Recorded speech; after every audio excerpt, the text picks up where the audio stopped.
Monday morning, MotoGP is back for another round at Barcelona. It feels like we're always here, but then you realise there were two last year, obviously. We've had plenty of movement this morning in I'm not saying the transfer market, it's not like football, but we've had deals confirmed.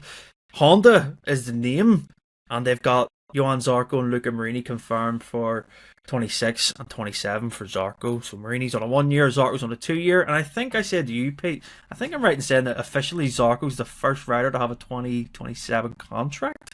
I think I'm right in saying that. But yeah, we've known this has been coming. Pete, what do you think? It's the right move from Honda to keep that stability in there instead of bringing in new names, which maybe at one point this year actually looked like it was going to be a possibility. Yeah, that's right. It's sort of been expected, hasn't it? This news that I suppose the interest or the uncertainty was really around the length of the deals, wasn't it? How long would they be for? So Marini having this 1 year deal is definitely keeping things open at HRC for 2027, isn't it? There's obviously all these Diogo Moreira rumours that he'll do a year LCR and then move to the factory team. Well, obviously, if Marini then got a multi-year deal, that would almost be the factory lineup potentially penciled in for 27. Marini's got a 1 year deal, which kind of puts him in line with most people on the grid. So that means they're definitely keeping their options open there. Could be Marini, could be Mir, could be Jorge Martin, could be someone else, couldn't it? Even if Moreira does get that move up. So yeah, it keeps that seat free. And then on the other side, as you say, yeah, Zarco gets the multi-year deal. And that, from the wording of the press release, is very much at LCR, isn't it? It's not the sort of a multi-year deal with HRC. They're making clear it's with HRC, but he remains at LCR for that time. And the factory status thing, I suppose, is the interest there, isn't it? Just underlining that I think the word parallel appears in the press release, doesn't it, as far as new developments and things like that, which is a big thing for him. Whether the Suzuka win influenced that, was that the kind of reward, the extra year, or maybe this just sort of underlining that he will get parts at the same time as the other riders, who knows? But I think also it makes clear he'll be going back to Suzuka. So we'll be seeing Zarco at Suzuka for a few years to come. So yeah, Zarco, one of the oldest guys on the grid. And, as you say, he's signed up for the new era now. I think he is actually as the oldest guy on the grid. Was he 35, 36? So for someone of his age, Lewis, to get a 2 year deal, and he made clear that he wanted that security of having a multi-year deal to get factory status at the biggest factory in MotoGP at this age. It's quite the turnaround of his career, isn't it? Yeah, when you think back to that kind of decision a couple of years ago to step away from Ducati, Ducati said we'll give you a 1 year deal, but then the stipulation sort of was it's 1 year and then we'll maybe put you in World Superbikes, and Zarco felt at the time he had more to give, and I think that when that decision was made was before he won his first race, and then I think winning that first race in Australia in 2023, I think is maybe just it was probably reinforced his own thinking about that decision to go with Honda, and as he said in his press release, I've got a second wind, and he's 100% correct about that. We saw last year he was the leading Honda rider. This year, of course, he won a Grand Prix again. Podiums. He's for the most part been Honda's leading rider. Of late, he's slipped back a little bit, but I think we can sort of largely attribute that to him not getting the updates that the factory riders have had, which of course now sounds like won't be an issue going into the next kind of couple of years, which is fair enough. I think Zarco was always keen to get that factory's team step, and I think LCR was always keen to keep him. And one thing Lucio Cecchinelli was quite adamant about reiterating was he's got the same machinery, he's got same support, blah blah blah. And it did seem like the contract negotiations for him staying centered around how much support. They got factory support, but I think the important thing for a rider, as you guys have mentioned, is that parallel development with the factory riders. So it's maybe unsurprising news. The fact that the 27 deal is interested, and Honda can take that risk at a satellite team, and satellite teams can do that to not being a factory team. You don't want to bring yourself out of sync, but it does obviously it's an interesting that is one seat already sorted for the new era, and would also suggest to me that Honda is looking at completely revising its lineup going into 27. Certainly the factory team, we know both Mir and Marini on 1 year deals, but Jorge Martin's name has come around quite a lot over this past sort of 4 or 5 months, and it does sound like Honda still very much is the intended kind of target. Well, Martin is Honda's intended target there for 27. As I talked about Moreira, let's see what happens there. But it's open season. Every factory rider is going to be up for contract in 27, and there's a lot of big names out there. So when you're a developing manufacturer and developing into a new era, you're going to need a bit of stability. And I think Honda perhaps using Zarco as that anchor to then refresh things, either side of him. We know obviously he's going to get a rookie teammate again next year. So yeah, I think that for me is what that would suggest. Yeah, and just one last one about Zarco for you, Pete. His time at Ducati, it was odd because he was almost seen as the Ducati test rider. He was getting like factory bits, but he was like testing completely different compared to everyone else. Like you always be the one you would see majority of the time at a race weekend have like a different tire setup. He'd be like the outlier.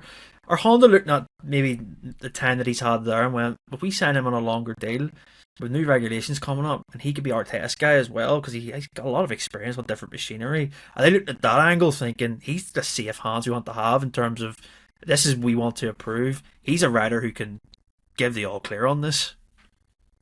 Yeah, it's interesting there, isn't it? Because they've got almost two riders in that position with Zarco and Marini. And you almost see this that Marini's now things sort of swing from one to the other, don't they? We've said it before, haven't we? That we almost never see all of the Honda riders have a good weekend, and it seems like certainly these latest parts that Marini's been quite heavily involved with them and believed in them. Let's say Mia was saying that you don't just put them on the bike and they're quicker. You actually have to make quite a lot of changes. And it seems like Marini has sort of, he takes a longer view to some of the bike development in that sense. So he'll take a part, maybe it doesn't work straight away, but he'll go, okay, well, let's keep using it. Let's keep trying it and make it work. And then some of the others will move on to it. But it's been Zarco who, as you guys have said, has got the results this year. Marini's come good recently with his best Honda results, but Zarco winning, obviously at Le Mans in the wet, but also on the podium at Silverstone in the dry. So yeah, interesting which way they go. They've got plenty of experienced riders on the books. Mia obviously a world champion as well, so there's lots of experience there with MotoGP, different bikes, everything else. I suppose just one final thing on this new era. You were quite rightly saying he's the first rider to sign. I mean, technically, I don't think any of the factories have yet announced that they're racing in this new era. So that's also just, obviously, this shows that Honda very much intends to remain in MotoGP for 27 and beyond. But maybe that's, here's the first time that a rider's actually been signed before the factory's even signed up. So there we are. Yeah. And what do you make, Lewis, of Marini? I think it's a testament to how good he's actually been in that longer view role, as Pete says, where he thinks about it completely different. Maybe something that Honda, they knew when they signed him last year, this will take time. But we've came a year and a half in, and he to his credit, the way he's bounced back from injury after that horrible crisis at Suzuka, 1 year deal almost feels like he kind of maybe could have been extended for the first year of the 27s. That's what I think anyway, because I think he's a really safe pair of hands. And you look at his crash record, he doesn't crash, and he gathers data throughout every part of the weekend, and I think Honda really value that. Yes, he might not be the flashy name that you need in a factory team, but he's safe, isn't he? Yeah, I think that crash thing is kind of an interesting one, because I think it was maybe part of the problem to begin with last year. Marini, it took him until 10 rounds in last year to get a point, and even that was kind of gifted from a penalty. So, there is certainly kind of, do you want a rider that crashes but at least is pushing the bike to the limit, or do you want a rider that's, safe and gathering data? It's kind of a tricky balance, and I think, Marini has now steadily built himself up into that, and, from kind of the second half of last year, we did see a better turn of speed from Luca, and certainly this year pre-injury, and especially after the injury as well, which is not typical, especially for Honda riders of the past few years. When they've had injuries, they tend to come back and not be very competitive. Look at Alex Rins, for example. We know Honda liked that analytical approach from Marini, and it was something they were keen to hold on to one way or another. It's kind of unfortunate that really he's remaining because Honda then didn't end up with Jorge Martin or Pedro Acosta, as had been kind of rumoured at various points this year. So, it's kind of unfortunate for him in two senses. One, in that he had to wait so long to have his future secured when actually he'd been doing a really good job. And, by all accounts, from what we'd heard, the conversations and stuff like that between himself and Honda had been good. And, from the second point of view, that he's, in the public perception, is going to be viewed as kind of, again, being lucky to hold on to that seat. He was lucky to get it in the first place because, well, Honda didn't have any options, really. Kind of lucky to hold on to it again because Honda didn't have any options, really. So, I think that's unfortunate. It somewhat will overshadow the job that Marini's done. But, given what we saw in Hungary and on the build-up to that, and coming into these next races, and then again looking to next year, Marini still has a big role to play within the Honda project. And while yes, Honda might be looking for kind of two big ticket names for its factory team for 27, if Marini does a strong enough job and, in many ways even overtakes Zarco as kind of being that leading rider and can get similar results, then, perhaps Honda would have a hard time letting him go, even to its test team. Why would you not? That's what I was going to say. I can see his future being lined up with the test team after. Say if he doesn't go on, he could be there for a long time, so he could. It could be, but I think 27. Marini's young. Marini's so young, and he's not going to look at next year as being the last year. The last year. There's going to be a lot of options on that grid. There's going to be, even at VR46, as a last resort, if he went back to them and said, look, I don't want to be a test rider, I want to be a race rider, Valentin is going to try his best to find a seat for him. I know, and for a rider like that, a factory rider, he will be looked at by a number of manufacturers. You'd look at someone like Yamaha, for example, would surely be looking at someone like Marini and going, look at the job he's done there at Honda, who are in a similar situation to us, and look at the steps they've made versus our stable. It's one of the things we've talked about in this podcast a couple of times, is that behind Fabio Quartararo at Yamaha, you've not really got that super strong kind of cast of characters to really kind of prop up the results. Jack Miller's a good test rider, but I think, and yes, he deserves his seat for next year when that is eventually signed, but as a long-term project, probably not. Toprak remains to be seen. Alex Rins is not, I don't really think, is destined to be a Yamaha rider beyond next year anyway. I don't see Marini being, he's not going to be one of the top tier picks like a Marc Marquez or a Pedro Costa or a Fabio Quartararo for 27 on the rider market, but he's going to be one of those very strong number two kind of on the list riders that a lot of manufacturers would look at and go, maybe that's not a bad idea. Aprilia could be a good fit for Marini as well. He's got a lot of options coming up to him if he can carry on doing what he's doing. So on the one hand, it's unfortunate the situation it's taken for him to get this 2026 ride, but equally it's come at a point where he has now clicked into gear, and that could be really good for his 2027 prospects, whether at Honda or whether somewhere else on the grid. So I think he's going to be one to watch over the next few months when the rider market for 27 really starts to kick in, and based on his current results. Yeah, he is, and I think the way he's ingrained himself in the Honda culture has been fantastic. Like, I believe he's learned Japanese and stuff, and like just to communicate with the engineers, which shows a lot of dedication, doesn't it?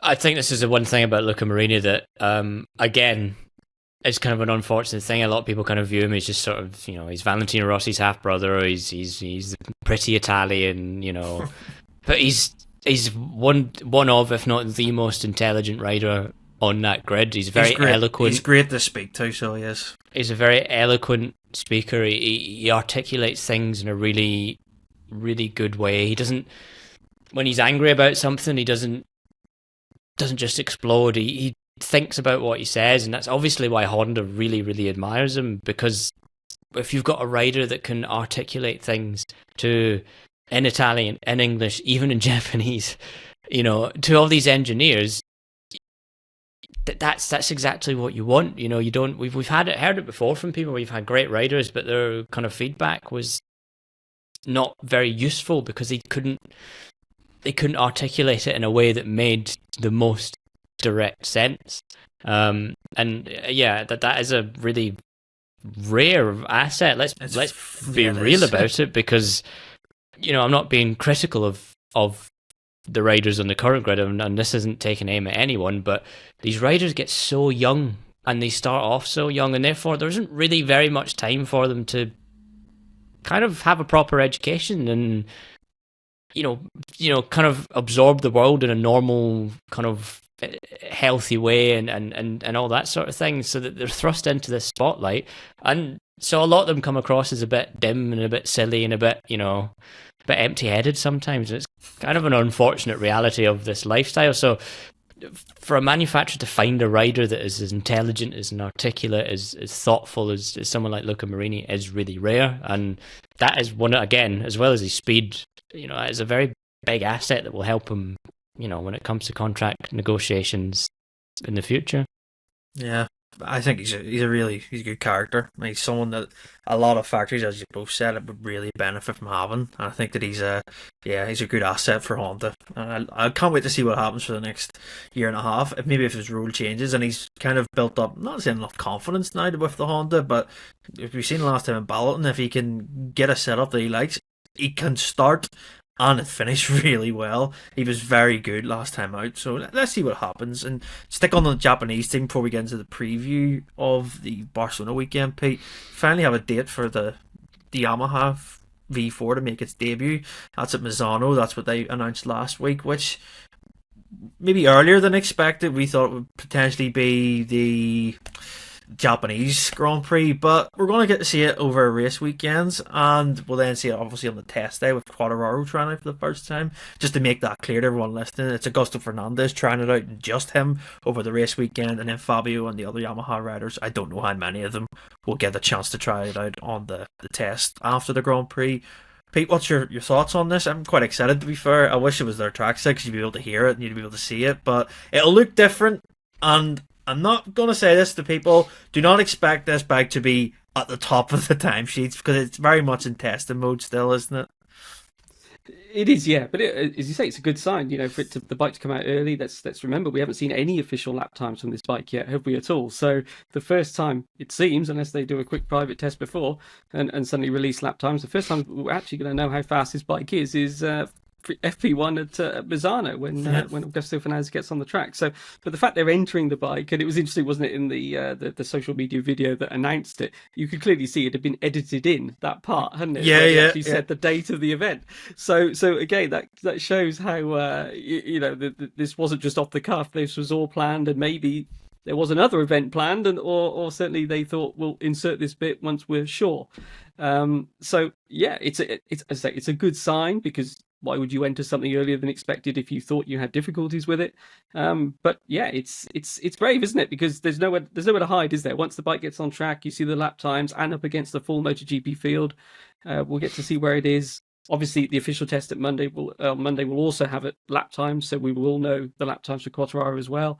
And let's see what level this bike is at now. Obviously, Yamaha is still insisting that no decision has yet been made on next year, but it looks more and more like it's going that way, isn't it? And even with the sort of the slowing down of upgrades to the current M1 bike, just the feeling is that they are already moving towards the V4, and really it would be a shock if they didn't go with it next year, I think. And especially now having this, let's call it an early debut, as it seems, that also points that it's heading in the direction they want. But until it gets on the track, you never quite know, do you? And it's gonna be really interesting to see how Augusto Fernandez, who obviously knows this bike well, he's been part of this testing program, hasn't he, right from the beginning? So it's not going to be a new bike for him. But certainly when Quartararo gets on the bike and his first impressions of having never ridden any kind of V4 before, if it does sort of, will it solve some of these issues that he's been feeling? And almost certainly there'll be other issues that he's not aware of that they'll have to work out. But it's going to bring a lot of an extra element to the Misano test, a lot of attention, a lot of people looking at this bike. It's Yamaha's future, isn't it? So let's see what level it's at. I've seen you raising your hand. I was going to ask you, are we looking at a Misano test similar to Marc Marquez in 2023 here with Fabio Quartararo on a lesser degree? Say he gets on this V4 and he goes, this isn't solving anything. Do you think then that's when the noise starts to change around Fabio and Yamaha and their relationship? I don't think it'll be quite as critical as that. Obviously, when Mark had that test on the Honda a couple of years ago, it was, he had weeks to kind of decide his future with. I mean, it was really that Misano weekend with those Gresini rumours sort of emerged, and really set the tone for the rest of the weekend. It was, I kind of remember at the time as well, I was there with in a previous job, and I remember I stood in front of the Honda garage and trying to kind of peek over and take a picture, and Honda's press officer getting a bit snappy about it. It was very clearly there was a lot of pressure around that test, and obviously it didn't go well. Interesting as well, just tangentially, that it was the first time I'd ever seen Luca Marini in the Yamaha garage at an official event. He turned up, and because they were testing some engines that test, and it was the first time I remember a couple of us saying that it was the first time they ever spotted him. So this has been quite a long-term thing for Yamaha, trying to figure out its engines. The V4 debut, Misano, what I was going to say is how much is this, Yamaha confident it's ready to race, and how much of this is it cowing down to some Fabio Quartararo pressure, because he has been pretty vocal over the past few rounds. He's the patient tone has gone from, the start of the season to now being like, I need a competitive package. I don't care if the Yamaha V4 is half a second a lap slower than the current bike. At least that's a good, it's gotten to that point where he's clearly starting to ramp up the pressure, because I do think you're right as well, Jordan. He is thinking about his future. I don't think a V4 test is going to change things instantly, because obviously Yamaha will have then time and relevant data to develop it for the rest of the season. I do wonder if it's rather they kind of like, okay, we need to get it on track now and give him some time to do it, and the best way to prepare the engine and make sure there's no dramas with it is to race it with a gusto. So it'll be interesting to watch, because if that engine is good, or is at least at the level that Fabio reckons is the minimum kind of threshold for it to be worth putting into kind of action, do they then start to discuss for the rest of the season him racing with the V4 for the rest of it? Because at this they're not fighting for anything. They're last in the Constructors' Championship. They're not. Why not? If the engine's ready and they can build, enough units for him to see out the allocation, why not race it for the rest of the year? Why not just use the rest of the season as a test? So by the time you get to Valencia test, you've put seven Grand Prix weekends on the bike to then help develop, and then when you get to next year in the first test, you've then got a much better engine got a base base there to understand it exactly. Yeah, I think that'll be the kind of key thing over the next few months. I think for me will be Yamaha actually introducing an engine to race for a factory rider. That'll be the key thing for Fabio, I think, in terms of what he's thinking about for his future. I think if this kind of drags on and they don't see the V4 again until the Valencia test, I don't think that's going to inspire too much confidence in him. Pete, what do you think of the circuit selection for the debut of it? Misano, obviously, you've got a lot of different types of corners. You've got a couple of mid corners where you can carry a little bit of corner speed. You've got really slow corners, then you've got really fast. The back straight, obviously, Cavone is one of the fastest corners on the circuit, so you're going to get a lot of understanding of where this bike has strengths. But I said this, and I've done a video on Friday. If anyone's interested, I'll put a little card up if you want to watch it. This isn't just a case, is it, Pete, of just sticking a V4 in the current bike and the chassis. Everything changes, doesn't it? The geometry points, how it feels, the weight. It's completely. It's a really big step, isn't it, to bring it and actually to commit to doing this, because Yamaha must be certain that this has legs and it does have a future, because why else would you do it, as Lewis says?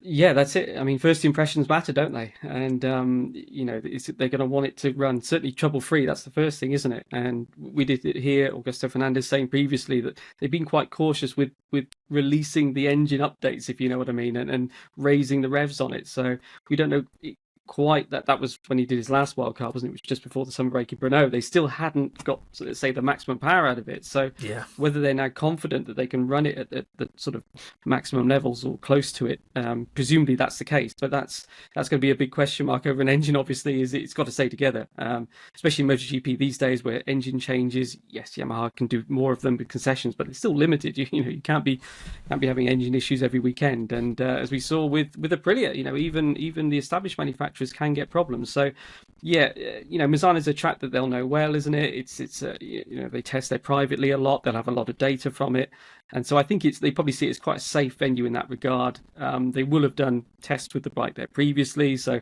they'll have a decent setup for it, because, like you say, it is a completely different bike. So. As I say, let's see if it's obviously narrower, it's going to be longer. Let's say it's sort of the modern style, isn't it? A bike that they think more than the engine power, it's going to help them with things like braking. But Quartararo's also been saying, look, I need a strong engine. There's no doubt about this. And there is also always this difference where he's still pushing for the engine performance, because he wants a bike that he can fight with, doesn't he? And we've heard this frequently over the past few years from Fabio, and certainly this season as well, haven't we? Where he can qualify well. He's amazing in qualifying, but he can't fight in the races, and that's what he wants to do. So I think he's said previously that the big test for him is Sepang. Let's call it Sepang. We don't have the calendar out for next year yet, but sort of February for next year. That's where kind of the what the bike is like then is going to kind of decide how their season will go next year, because as you guys have been saying, there's not much that they can do between, say, Misano, Valencia, that kind of thing. But Yes. Certainly the bike is going to have to make quite a big step. But what we're waiting to see now is what level, what is the starting level? What's it at now? Because we keep hearing it's got to be more competitive, but that doesn't really make sense. With a bike that's right at the beginning of its life cycle versus a bike that's done 20 years, if you know what I mean. There's got to be some judgment call about, how quick is this V4 going to improve? And Misano is going to give us a big clue towards that, really. Just even seeing the step during the race weekend, and then the step, presumably, when Fabio gets on it versus Augusto. Yeah, Lewis, before I come to you, I think about the inline, and it gets a lot of criticism sometimes. And I think the best inline there's been in MotoGP in recent times is probably not even in existence anymore. It's in some Suzuki factory somewhere, sitting there thinking, I'd love to use that. And that was, you think of that 22 season where they made a couple of tweaks to the engine, they changed a few things on it, and it was like the fastest bike in Qatar. And it was like mind-blowing how it was like dragging Ducatis, and I was like, what's going on here? And then they changed it became a bit more difficult to ride, but then they reverted back to some of the older spec stuff, and they took a few parts off, and it made it more like essentially friendlier for the Suzuki riders to ride. And obviously Rins won the last 2 out of 3 Grand Prix on it. I still think if Suzuki was on the grid now, where would it be? I think it'd be the best Japanese manufacturer for sure, definitely the best inline. It's just one of those what if stories, I think. Yeah, well, before I go about the point I was going to make, it's interesting because I think one of the key things that Suzuki had on its side before obviously it left the championship was it, by all accounts, was the only manufacturer that was able to run its tyre pressures within that kind of grey area before this regulation came in. So they were kind of expected, if they were going to end up racing in 23, that they would avoid quite a lot of the problems that emerged from all that. And the other thing about the Suzuki as well, which the Yamaha doesn't have, is well, it didn't have maybe the top end of a Ducati or something like that. What it really did have, and remember Austria a couple of years, I remember asking Dovizioso about this at the time, was why is the Suzuki so good in a straight line? He says, because the way they can pick up the bike and have that rear grip. They were able to really just use all the power at the low end because they had the grip, which is the thing that Yamaha doesn't. Yamaha has introduced more and more power, but they haven't figured out the rear grip issue, and we've seen that quite a lot over the past few, especially recently. It seems to have gotten worse again. It's probably been like that since the start of the Michelin era with Yamaha, hasn't it? Really, 2016 really struggled. I think Valentino Rossi said this at one point a few years into the Michelin era, was that he could kind of get on board with the rut tyres because he was used to them, but that's right. Or used to the DNA of the Michelins, but fundamentally Yamaha never really figured out. Remember 2016, for example, it kind of started the season in the best shape, better than Honda and Marquez was, and then by mid-season it completely threw everything away, and then Marquez ended up winning the championship early, despite that. So I think, there's an element there that Yamaha hasn't quite got on top of the Michelins, and maybe the Pirelli reset will be quite a big thing for them, but that's a conversation for a different day. But what I was going to say is, obviously Fabio has called for engine power a lot over the years, and it's one thing that Cal Crutchlow, when he was testing, was saying, that that isn't the problem. The problem isn't the power. The problem is the fact that they can't get the power down on the track. There's no point adding more and more engine power if you don't have the rear grip. And I have two kind of schools of thought about that. One is that has Fabio actually learned that lesson? And two is that also you can understand why top speed is still such a sought after thing, because Maverick Vinales went from, you know, the Aprilia and the Yamaha, which maybe didn't have as much power, and as soon as he jumped in that KTM that is a rocket ship, he told me this at Silverstone, I now understand why on the Yamaha I couldn't fight. Yeah, you know, I understand now why it was so complicated, because he couldn't have that speed to get anywhere past any bike, so then it couldn't use the strong points of the bike and the corners and the flowing corner speed of the strength of an inline four. So there's this kind of this balance here where there's very obvious why you need the top speed, and Yamaha does need to find it, but equally, will that fix the issue of the rear grip? Will a V4 help that? That doesn't necessarily seem to be the case, because again, as we said before, Honda V4 had a lot of rear grip issues until reasonably recently, where it seems to have kind of figured out what to do. So are Yamaha kind of going to be chasing its tail again by introducing a V4 that, yes, has more power, but then the rear grip issues are still there, and if you've got the rear grip issues, you can't take profit of the V4 stopping power, you can't, you know, these are all a consequence. So if they haven't, part of me wonders and worries, I guess, you know, if they haven't figured out how to get more rear grip and rear traction right now, is that really going to then make anything better when they go to this V4? I don't know. I guess we will begin to find out these answers. Well, we won't find these answers at Misano, which is the frustrating thing, because Misano itself is a very grippy track, but by the time we get to Monday, when the factory riders actually test the bike, there's going to be so much grip on track. The best thing that can happen is on Sunday, there's a massive rainstorm, washes rubber, because we'll get a glimpse, but we'll not get the true reflection, and then we're kind of gonna be in this, we're going to be going around in a circle that when the bike comes next time and all of a sudden the rear grip's maybe not very good, it's like, why did we not see this? Well, the bike's been developed pretty much exclusively, by the sounds of it, at Misano. They're now going to race it at Valencia too as well, I think. Yeah. Well, I think that was where it made its debut. Yeah. You know, that's I imagine that was largely a systems kind of running test rather than any real kind of pushing the bike. I wonder, you know, is it going to fix kind of the key issue? Because if that Yamaha had grip right now, we wouldn't really be talking necessarily about the engine as being a big problem. No. If it could punch out the corners fine, then Fabio would be able to get into the corners better, and all the riders would be able to get into the corners better, brake later. The power thing might not necessarily have been such an issue. So I think there's two balls in the air right now, and Yamaha kind of only seems to be focusing on catching one of them, when the other one is perhaps maybe the more important thing. Yeah. I will be interested to see who tests it on the Monday, if Dovi even gets his leathers on and maybe goes out and has a go. It'd be good to see that too, because obviously he's a very big hand in all this with Augusto, and they seem to have a really good relationship with each other. It'd be interested to see if Dovi gets on board, or if they even try, just, I don't know, if they give it to Rins too, just to be like, you've been on a Honda, go out there and you tell us what you feel with your first feeling. It's going to be really interesting, and obviously that's 2 weeks away, so don't want to get everyone excited, because I just have to wait still for the first weekend of Barcelona we have coming up here, which I suppose we'll get into now. Barcelona, last two times we've been here, obviously raced at the last round last year because of the Solidarity Grand Prix. Paco Bagnaia won that, and he also won the Grand Prix in, was it June last year as well?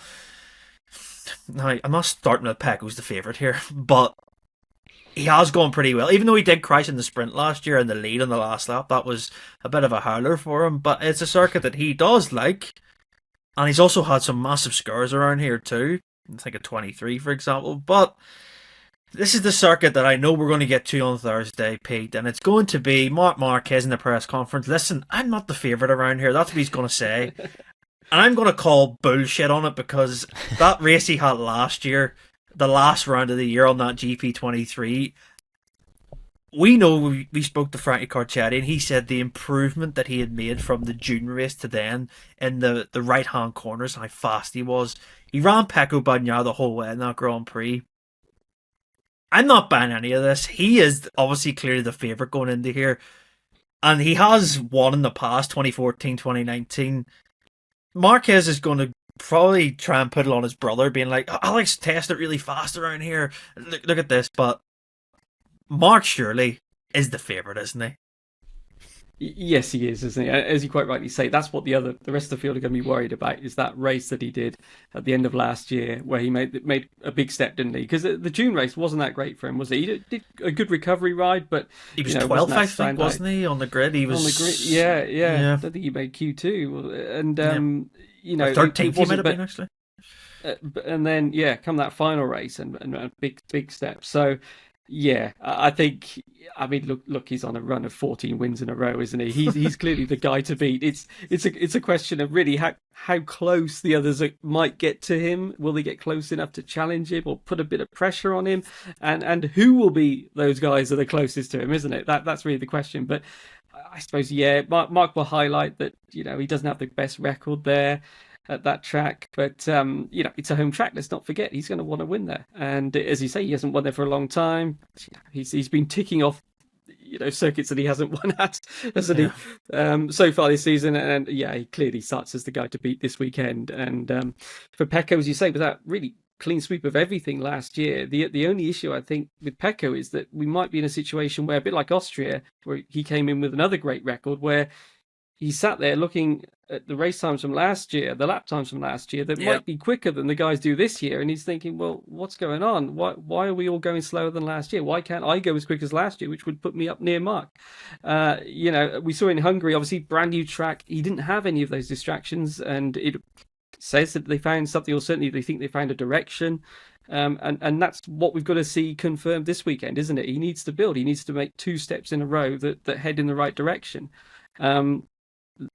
Let's see. It's obviously, as you highlight, it's been a great track for him last year at the final round, but we're now in the summer round, if you like, aren't we? It was different weather conditions, quite cold, wasn't it, and things like that for the final round. So we're more back to June, which again he was quick at, as you say, that howler in the sprint. Unfortunately for him, good luck for Aleix on his sort of farewell weekend, wasn't it, that he announced his retirement?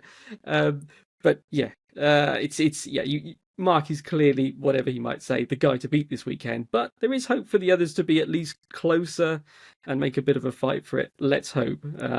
But let's see. I mean, looking beyond him, to answer your question, there's probably 9 or 10 guys potentially that could be on the podium. I would say. Because I went back and watched the sprint last year, and it's one of those weird races where you get them in MotoGP maybe once or twice a year, where you think, there's 10 people in the sprint who actually generally had a chance of winning at some points. If you remember, Raul Fernandez, right? I can't remember this. Then I watched it back and went, that happened. He was leading and he had tried to go up the road and he was essentially making the break before he crashed. Brad Binder crashed out of second place, which I was like, when did that happen? Can't remember. Bagnaia crashes out. It was one of those weird races where Acosta was in there, Marquez came through the pack, Aleix Espargaro obviously wins. It's got that. Barcelona has this thing sometimes where you get weird races, and obviously you get great races around it. 2009, obviously, 2014 was a great race. It's one of those places, Lewis, isn't it, where different bikes, especially the Aprilia in recent years, has it's got a bit of an advantage when the conditions are just right for it. Yeah, and I think Aprilia is kind of, I'd have thought Aprilia will be looking at this as quite a big opportunity. It's, as you say, the bike's been competitive. The bike's in a really good shape right now compared to either of the factory, the rounds we had in Barcelona last year, and it didn't go badly here last year at all. So, I think Aprilia will be looking at, I think Mark, if there was one kind of rival that he would be looking at, maybe with a little bit of caution, would be the Aprilias. We've seen Bez over the past few rounds now has really, he's really pushed him. He's led the races, he's forced Mark to kind of, uncork the taps a little bit in terms of pushing and maybe pushing a little bit more than he would maybe like to. I think Jorge Martin is the one we're all going to be looking at as well. He comes to a circuit finally where he has a bit of relevant kind of running. Okay, the bike's quite different, but still he can at least come into this with some data, with a base setup and go, okay, how does this compare to last year? And that will help him, unlock things a little bit more. We know it's, Barcelona is always it's quite a tire, unfriendly race. The grip is often really quite poor, and that's that's something that the Aprilia tends to kind of do quite well on because of the way it's able to go through the corners and pick the bike up. It doesn't spin so much, and I think that's going to be something that will help out a lot. I mean, it'll be interesting to see Aprilia and KTM with this new kind of stability control thing that's brought in that does seem to have helped both of those manufacturers a little bit in closing that gap. So is that going to be something that will maybe harm Ducati a bit more? I don't know. I think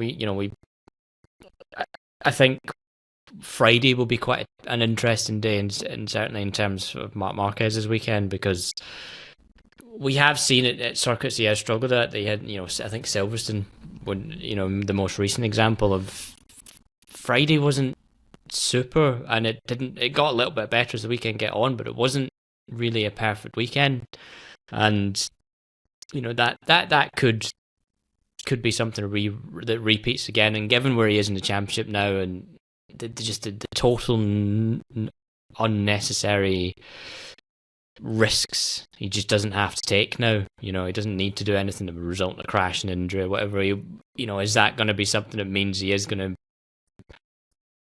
wave the white flag maybe a bit earlier if he isn't quite comfortable? He's not kind of going to force the issue, because what's the point? I think you guys are right. Mark's favourite, and I think when he says, "Oh, I'm not favourite," is kind of not true. But I think there will be opportunities for others to get in qualifying. It'll be another really important qualifying, and we've seen over the last few rounds that qualifying has really brought quite a few riders into the mix. And with the difficulties in overtaking, with this being a tyre race, that opens some doors. Who knows what this weekend could spell out for someone like Fermin Aldeguer, someone who is great at tyre preservation and was also really, again, relevant data was pretty good here in the test, was getting used to the bike pretty well. So, I think yes, Mark starts his favourite, but I do think we are in for a pretty good weekend all in all, and hopefully a bit of a different result. That's no shade to Marquez. And I think he deserves to win the championship at the earliest opportunity, but I would quite like just to see that drag on to the, a bit later on, another couple of weeks. Give the championship something to kind of at least continue to kind of advertise as why you should tune in. And I'd like to see some different winners. I'd like to see Aprilia make that step. I'd like to see if Pedro Acosta can get there. I'd like to see if Fermin Aldeguer can get a maiden win. I'd like to see Pecco get back up there. I'd like to see Jorge Martin, maybe take that step as well. I'd like to see some different guys, because we've seen quite a lot of good results lately from a lot of different riders, and it would be good to see just get that next step. Yeah, I was actually looking back at the sort of winners chart, and it surprised me that Quartararo had won 2 of the last 6 years, and he had won in 2020. That was a good race. It was a heavily tired race, and I think one more lap he would have been beat by the Suzuki's. It was that sort of cat and mouse where the Suzuki's had just ripped him in the last 5 laps, and his tyre had gone, obviously. 22, he won pretty comfortably. I don't know what's going to happen with Yamaha this year, but you're in the right ballpark list where you think results can surprise here. It's one of those circuits, and I even think Miguel Oliveira went on the KTM in 21 was a surprise at the time. And I think it's one of them tracks, isn't it, Pete, where if you're out of position, as Lewis says in qualifying, it's so difficult to overtake purely because you have to save tyres, and everyone kind of runs their own race at different points. It's hard for the people watching sometimes to gauge who's got enough tyre left. And I think the point you make about Aldeguer and Bezzecchi and Martin, I really do think the GP24 that is, this weekend is going to be, I think it will have an advantage compared to, say, the 25 package. But I'd love to know your thoughts, Pete, on how you think, say, brand on brand, who's going to be on top. You can take out Mark in this because, I mean, I think he'll be there. He always is anyway, no matter what he tells you.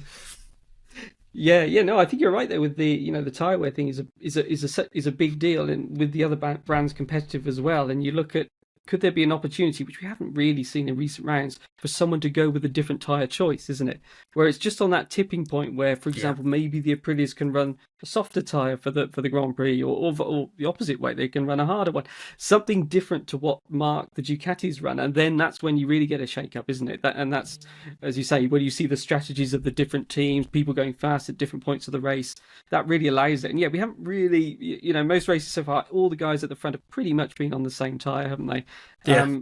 Hungary, we did see a difference there with the rear tyre, but obviously that was a new racetrack and things like that. But so I think that'll be a big part of it. Catalonia, it's a strange one. You look at it on a map and it sort of looks like it's all nicely drawn on a computer with same radius corners, and you think, well, it could be a bit boring, couldn't it? But actually, it's a challenging track, isn't it? Those fast corners there, slow corners, ups and downs, more elevation change than you might think just glancing at it, isn't it, from the TV images? But so it is a real track. It's nice and wide. There is room to overtake, but as you say, it's the tyre wear that's the big thing, and it's why people sort of have to be patient and not just throw the bike up the inside all the time because you're going to run out of tyre. And I think we saw Vinales, you were highlighting, I think before we came on air, that happened to Vinales against Aleix.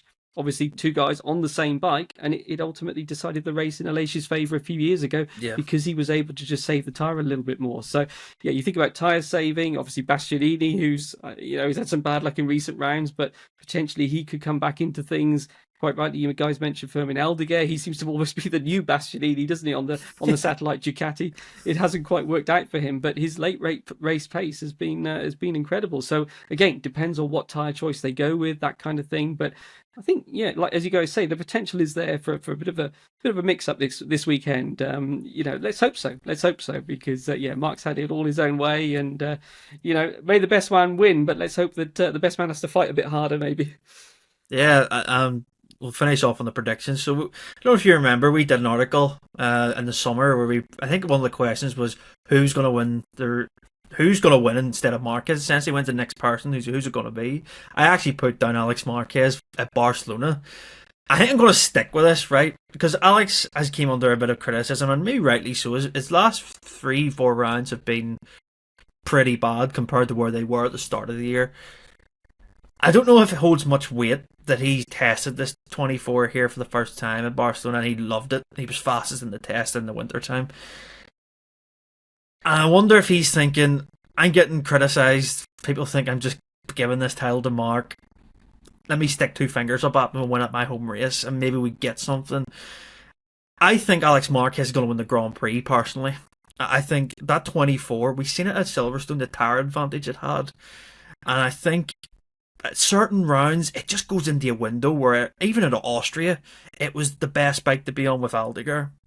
And I think we're going to get a podium of Alex Marquez, Marc Marquez and Fermin Aldeguer.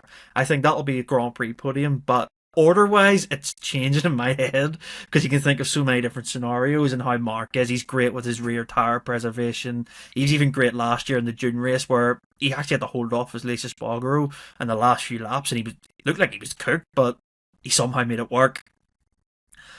Yeah, for me, Alex Marquez is going to upset the Marquez trend, even though it's going to be another Marquez that wins, probably. I think Alex will end the streak, but I do think Marc will win the sprint still, because he just wins them on Saturdays. He's just great at them. Lewis, who's your prediction for winner anyway on Sunday?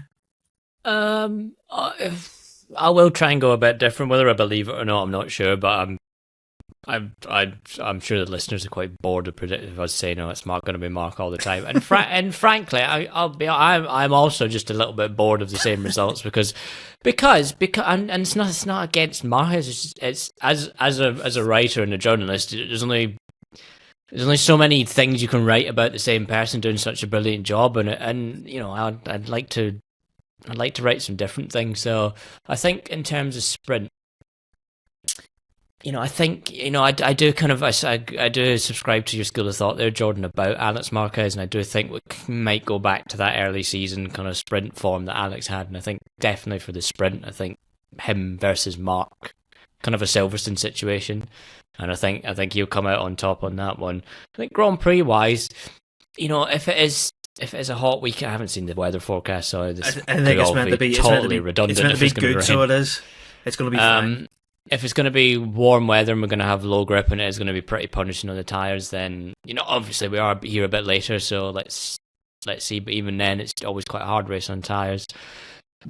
I just think Fermin Aldeguer, that if you can get the qualifying, if you can qualify those first 2 rows and get a good start and stay within the top 6 in the first few laps while he builds his tyres up, I just think Aldeguer has everything going for him now. The speed, the tyre preservation to win a Grand Prix. And if we have a situation where it's someone like Marc kind of in the lead, would he fight Aldeguer very hard when he doesn't need to? I don't think he would, because ultimately here's a rookie. He's not going to make a dent in his championship. Why not? Why he's done a good job there. He's done the hard yards. Why not let him go? Go through and take that first win. I think Alex Marquez will be up there. I think Marc will be up there. I think the Aprilias will be up there. It's a really difficult one, so I'm not going to predict a podium, but I'm going to say a prediction of a Grand Prix win for Fermin Aldeguer. Yeah, I like it. So I really do. Are you going to predict Pecco to win now? Is this yours? That'd be a great result as well. Yeah. Go even further. Yeah. For an upset, I'll go Bezzecchi on the Aprilia. I think that as we've been saying, the Aprilia works around there, and Bezzecchi's qualifying. He's fixed that sort of the one weakness he had at the start of the year. He's been quick for race pace, hasn't he? All the time on this bike, right from testing, and particularly at tracks where there's been quite high tyre wear, he's been quite consistent. Normally, he's able to sort of keep the pace. So, yeah, if I was going to go for who is likely, I'll go with Bez. Good, I like it. But the only thing I'll say is, anyone watching or listening, just disregard what happens on Friday with Aprilia. The past few rounds have shown us, especially with Bezzecchi. I mean, he's went from like Q1 to front row twice now in a row, and it's probably going to be the opposite now. He's got a really good Friday, isn't he? And he's going to be like 9th on the grid. But just keep that in mind. Fridays are really hard, and sometimes it skews how I think about the weekend with those other manufacturers, especially. Like I thought Honda were finished at like a past few rounds, maybe at Austria, and then Mir ended up 6th at the Grand Prix. You're thinking, how's that even happen? But yeah, I think it's going to be a good weekend. It's a track that maybe it's not a favourite, but it's one of those ones where it's just you get, the drill of Catalunya, you get the race that you get, and it's maybe the one time where you think, just don't judge it until you get to maybe 4 or 5 laps to go. Then you see the laps and the tyre wear really come into it, because it's a slow burner of a race, and we always end up getting something that surprises. So yeah, I'm looking forward to it, and I can't wait to see if that underdog Marc Marquez plays his chances down heading into Thursday. But yeah, let's see what happens. No, I'll guarantee this: no matter what happens, his championship's fine. So it is. If he has a stinker, it's only going to be maybe 150 plus anyway if he has a bad weekend in his book. So yeah, let's see what happens. It's worth pointing out there that Alex Marquez does have to have a pretty good weekend here to make sure that he delays the coronation from Misano to at least Japan, which I'm not sure. I think if Marc leaves here, 47 points of the next 2 rounds. That's what he needs to be ahead of Alex, or he needs to outscore him by. I think if Marc leaves Barcelona this weekend, 10 points, 185 points clear of Alex, which would mean only outscoring him by 10 this weekend, then he has a first opportunity, but it would require 2 DNFs.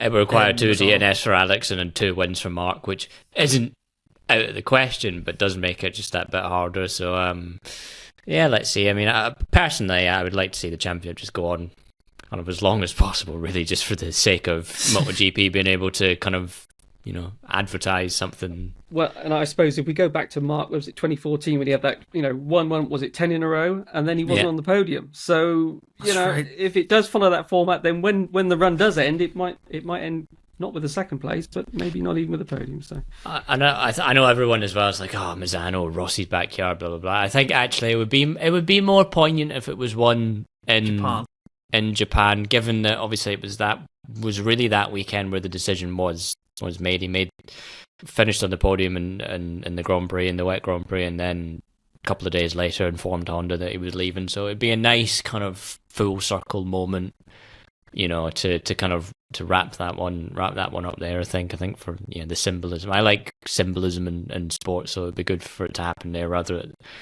but I don't want it to happen at Misano because I don't want then the conversation to be, because the conversation will have to be you know what it's going revenge to be, the revenge for 2015, and that'll probably be what my feature would be, because that's the headline, because that's what's gonna get people interested, and that is the story. But I'd rather that not be. I'd rather it be this nice full circle moment in Japan where he made that brave decision. Yeah. And look what it's yielded. And obviously it was where Casey won his first Ducati championship as well. So I just think it would be a really nice kind of moment for Marc and for Ducati and for the championship. So I hope it's Japan. So do I. And the Misano stuff, I'll just end on this. Like, what do people want? Like, do people think if Marc Marquez wins at Misano, he's going to go past the VR46 garage, stop, give 2 fingers, and then go down pit lane? He's not going to do that. Like, I get why people like it, and it might be like, oh, this is a sort of a nail in Rossi's coffin for Marquez. It's not. It's like, let him do it. Where I agree. I think Japan's the best spot, because I think we would see a real show of respect and love from Honda. I have it now. I'm going to call it here. I'm going to make a brave call. So if he wins at Japan, all the Honda team will be lined up pit lane, and they'll applaud him down it. So they will, and it'll be like a shot being like, that'll be the image. You'll be like, that's the symbolic thing here. And the Japanese fans as well. What a great crowd to 100%. win a championship in front of. They such a lovely, passionate crowd. So I think that would be really good. And also as well, I just think from the Misano front. And I don't even think Ducati want this for Marc to win the championship, and then they have to go test on Monday. True. That's rubbish. It's bad enough when it's Valencia, but at least they get a day off for that. But good point. You don't want to win the championship and be like, oh, championship's what, and then it's the test, because then it's. Again, the news cycle gets confused, because then we have to focus on the test instead of talking about the championship, and then it's one of those, isn't it? It's not great, and because we'd be talking about Yamaha V4, and we'd be talking about this, and like the chat, if one in Japan, I think it would just be better all round, really. It would be. Well, anyway, if Marquez wins the title of Misano, he'll probably be that hungover anyway, won't even test, on him. But as he says, as soon as he wins the title, he's into 2026 mode, which is quite frightening, to be honest. I'm like, take a break, mate. You've just delivered whatever amount of wins in a row. Just settle down a bit. But he's a machine, isn't he? So we'll see what happens anyway with Barcelona this weekend. I hope it's a good one. If you're going to the race, seen a few people send a few pictures on Instagram at the races they've been to. Send them to me. I love looking at them, and it's always good to see where people find the value in going around Barcelona, because it's a good circuit to view around, and all the general admission areas. You don't necessarily need to be in a grandstand. It's got plenty of hills you can sit on too, so it's one of the cheaper MotoGP races to attend as well, because you're in the centre of Barcelona nearly too. So yeah, like, subscribe, comment what you think of this weekend, 5-star review on Apple and Spotify, and we'll see you all next week.